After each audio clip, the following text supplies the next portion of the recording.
Oh wait, that was a Doctor Who theme. My bad. Welcome, ladies and gentlemen, to the Gloomy Gulch. Yes, it's time for finally in the spooky month that we get to the spooky world. And the ironic thing is, it's probably not even going to be the spooky month by the time this may or may not come out. Yeah, that's what I was getting at. Oh no, absolutely. Before I was trying to glide, but the game wouldn't let me. Nah, it's okay. So, we're already introduced to these ghosty ropes. Yep, the ghosty ropes will only stay visible for a limited time until they decide to, shriek right off. But don't worry, they'll come back within a second or two. Basically, the tell is that look closely at their eyes. Like, how rapidly they start blinking is how long you have before they disappear. Yep. Oh, if only you had Dixie at that exact moment. Oh. Yeah, I agree. Hopefully we'll come across another one soon. We'll come across another Dixie soon. I mean, that's what I always imagine is that, like, oh, here is the second, Okay, you'll save that barrel, because down there. Here's the Dixie clone. Aha! Here's a Dixie clone for me. Now it's just a bonus barrel. So, what we're saying here is that the Kongs are manufactured. There you go. Yes. That's what I imagine. How cheaply put together. What kind of fucked up world are we in when monkeys are manufactured and a whole bunch of dilapidated architectures can be found on an island? Oh, there I am. You know what it makes me think of? Oh, you know what it makes me think of when I think of monkeys being manufactured? It makes me think of the evil factory stage of Monkey Ball 2. Real talk, I only remember so much about that level, if only because I'm trying to remember. That's like the second to last world. Second game, to right? last. Okay. Oh god. I don't think second to last. It's it's like 7 out of like 10 maybe. Or maybe 8 out of 10, I forget. But I do know, like... Actually, now that I think about it, I barely remember those, because I only usually get so far in the story mode before I just say, fuck it. It is still a very... nice. It is still a very, I wouldn't say rough, but that is a game... Oh, jeez. Oh, gosh. Careful, man. That is definitely a game that does not hold your hand, as with most of these games we cover. Yep. The monkey balls are not for the faint of heart. Careful, man. At least not the older ones, anyway. You can definitely make an argument, sir, for some of the later ones, like Monkey Ball 3D and Banana Splits. Though Banana Splits, I really haven't played much because that was a Vita exclusive. Right. Let's just go. Nice. First level. We're down Speaking already. Of splits. All right, we're keeping it up. Okay. We're splitting the cord. The practice is coming together. Oh no! You say that right? You just jinxed us, man. Potentially so. Let me guess. You guys suffered something fierce while practicing this level. Yes and no. This one was the last set. This one can get very tricky because we have evil ghosts. Come on, get all the pluses. Evil Kremlin ghosts. Now, if you could answer this question for us, James, is what leads to him hurting us actually like dependent on the distance that he has between us and him, or is it strictly just based on that timer? It's based on the timer.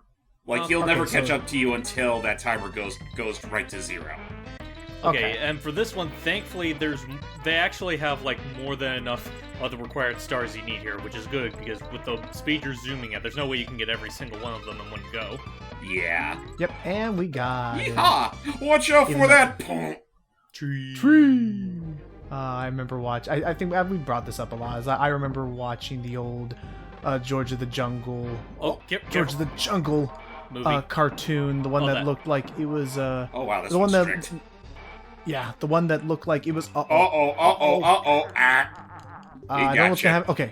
Okay. Actually, now that I think about it, now that we're in the spooky zone, would you guys like to know an interesting little fun fact about a scrapped enemy design? What's up? Really? Nice. There was going to be another ghostly or pale Kremlin figure called Mr. X, who was previously seen in not that Mr. X, or not that Mr. X, but it was literally a Kremlin that looked very intimidating as shit called Mr. X, and I'll leave it to Logan to splice an image of him right here. But I recall that he was featured in an article for some gaming magazine. I want to say it was either Nintendo Power or EGM, but I could be wrong on both fronts. But basically, he was just a interesting little piece of concept until they scrapped him because I don't know what they were gonna plan with that kind of design. If I can just intersect real quick, not that that wasn't fascinating, but that third section that we went through, that was the one that gave me, in particular, a lot of slack, because that particular round is really strict about how many of those minus barrels you hit before he gets you. Right. Yep, and this one here is there. That's it. Actually, holy crap, we just did that our first try. Nice. Nice. Because, that one was one I had to practice a lot, and hang on. Wait. Okay, done. There done, should be... Done. Okay. Done. Yep. I was about to say, I could swear that there's... 3, 4. I guess I'm thinking of a different level, never mind. Alrighty. Take that, you wily ghosts! We are the Funky Mystery Crew. We are the funky monkeys of the Mystery Incorporated. Alright, Gusty. Oh, but now we get to deal with everyone's favorite thing to introduce to a 2D platformer. Wind physics. Once again, I was talking with Hype about this, and I really do think that I love how even in the most frustrating levels, David Wise never fails to have just such a wonderful, like, chill music. Yep, it's pretty much his MO. Careful, Yeah. he's about to pull that. Yeah, I was about to say he was about to pull those cars up. So, do you have a particular, like, world that is your favorite, James? Particular world that's my favorite. That's a very good Above question. all the ones we've been seeing. I mean, I've always had a bit of a soft spot for Kremque, if only for the Rattle Battle stage. Other than that, I don't know if I can outright list favorite worlds, but I could probably list favorite levels. But I mean, I can only think of so many at the moment. Like again, the Rattle Battle level, and I mean, can't go wrong with Jib Jig. Or not, or excuse me, Main Brace Mayhem. That's the name of the level. Main Brace. Jib Jig's the name But of the song. Which is also really good. And okay, back to bonus level. And yeah, somehow there was supposed to be a Radley barrel somewhere in the stage, and I missed it. Okay. Oh yeah, gosh. no, they hide their animal barrels. I totally did that on purpose. I know. I absolutely saw it in your eyes. The face of a man who meant everything he did. And what are we doing? You say that as if you can actually see my face right now. I just imagine. Oh, there it is. Nice. Okay, so now comes the point where the winds will start flowing forward and backward, and you got to pretty much time your movements well with the winds. Did we mention there's also a guy with a cannon? That's Cannonball Jenkins. It's Cannonball Kremling. Howdy, Mr. K. Just slips. Okay, no worries. We got this now. would come from gorillas and their flying barrels. Yep. I don't think we ever talked about the whole purpose behind the DK coins, have we?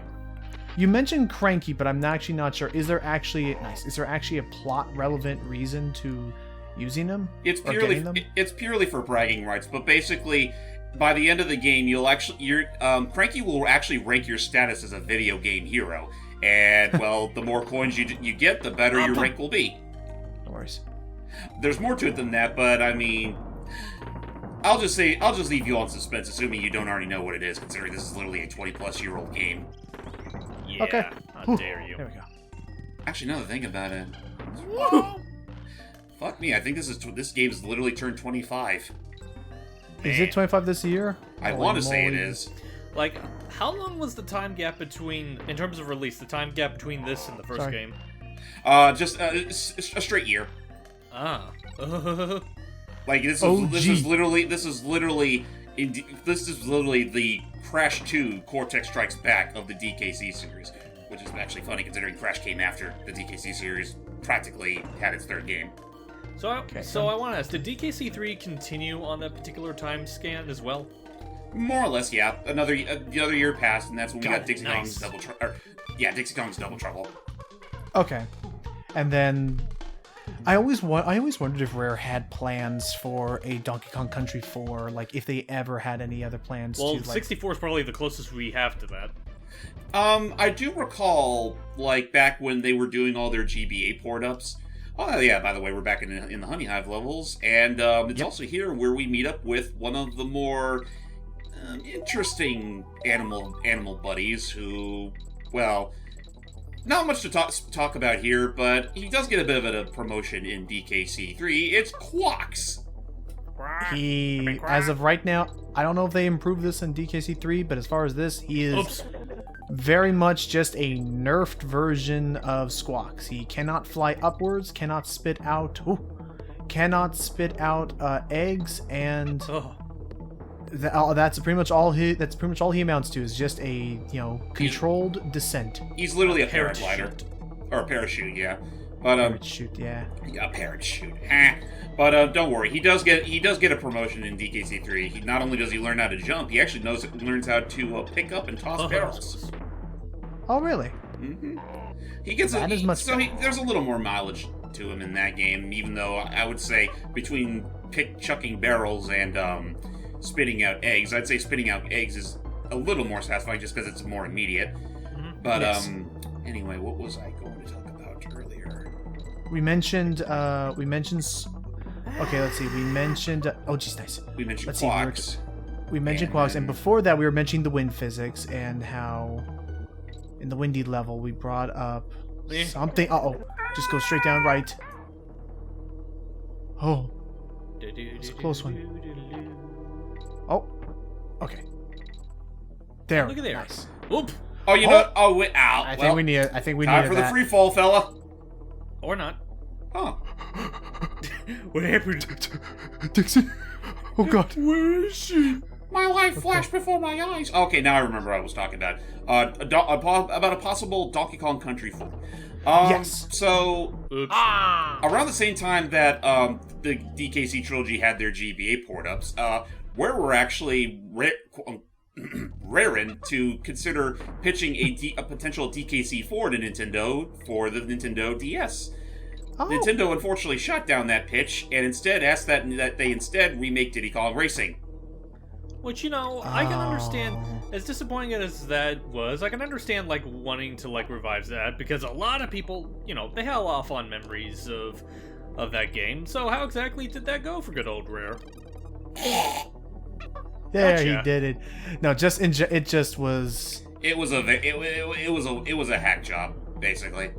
Dang, what was that like? The kind of that sounds like the kind of project. Well, okay, first off, one would argue it's because a lot of the people who worked on Diddy Kong Racing weren't even with the company anymore. I mean, I know they brought back David Wise to do the score, and I mean, bless his heart for trying. It's just that whatever instruments he was working with just weren't really that great. Right.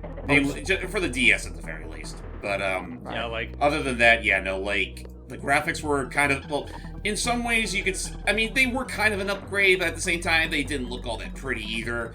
There was definitely something magical about the older polygonal models, and it's kind of lost translation. And I mean, I'm not going to give them too much shit for omitting Banjo and Conquer. And because that made Dixie sense because Tiny. the whole Rare buyout.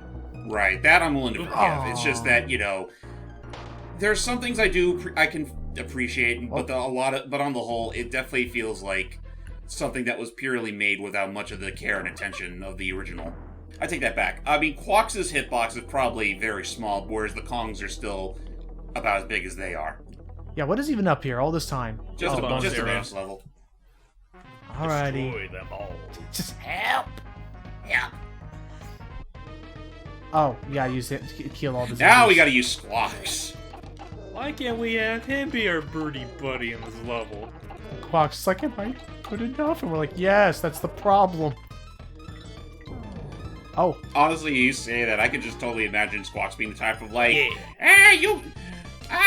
don't bother me, I'm on my break. Look, here, take my cousin, he'll help you out. Well, that actually skipped a little chunk. Huh, I'm down for that. You know what, yeah, B? let's use that. I'm gonna hit you. You're not a bee. Well, it has just now occurred to me, you were not a bee. Actually, hang on, because I see that up there. I think that's at least another bonus level. Whoop! You forgot to aim up, stupid. I didn't notice that was a turning one until just then. Oh well, we'll try. Oh well, maybe later we'll try because I'm gonna probably make a restore point up ahead. But one day we will discover. Okay, I guess I should ask one thing that I think would have made this a little bit easier, or I guess what could make 100%ing this game so hard is how can you tell which levels you have and haven't gotten the bonus coins from? You can actually tell like. Bye, G. Anyways, what I was about to say, usually you can tell if you've actually got the DK coin in the level if you see the DK coin on, right next to the level's title. Right. Well, what about the creme coins? There will be an exclamation point. Okay, that would Done, be after go. the bunch. Basically, that tells you if you found all the bonus rooms and got all the prem coins. Yeah. Okay. Okay. So then, don't worry. then This I like game that. definitely does. This game definitely doesn't leave any important information hiding.